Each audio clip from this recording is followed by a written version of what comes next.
this is where social justice comes in again. Our CARES program is not fully enrolled. And I think some of those fears are, documentation, what's my status in the community, and we need to break down those barriers. That doesn't matter. So one, full enrollment. I serve on the John Muir Community Health Fund, and we've seen great things that our partners have done. We know the wheels of government move a little slow, so we need to build those partnerships and rely even more working with our nonprofit partners. And I can think of several examples out in East County where La Clinica has partnered with VFW to get access to our healthcare workers. Getting qualified as a federally qualified healthcare provider is extremely challenging, and they managed to do it, and now they're filling a gap that the feds can't do.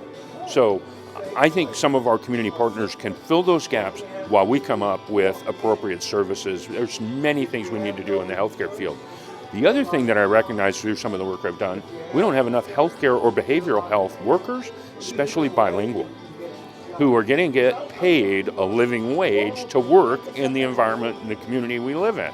So we need to develop career pathways. And that's something we have done through the John Muir Community Health Fund.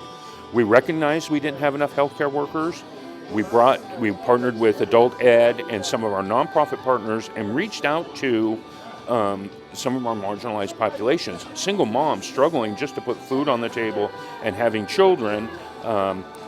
How can we get them back into the education field? How can we get them back into the workforce? So with Opportunity Junction, Loaves and Fishes, the food bank, we brought all these people together. Now these students can go to school, get their certifications, but not worry about the food insecurity. So they have a hot meal when they're at school, and then they have food for the weekend to provide for their families, so they're not struggling with, I got to put food on the table before I can worry about going back to work or going back to school. And we've now graduated. We have another graduation coming up in just a few days out in Antioch. We're putting CNAs back into the workforce and a pathway for them to go from CNA to LVN to RN. Because when I get a little older, I'm going to need that care, but there's not enough healthcare workers. And so we got to find career paths and educational paths in that field specifically.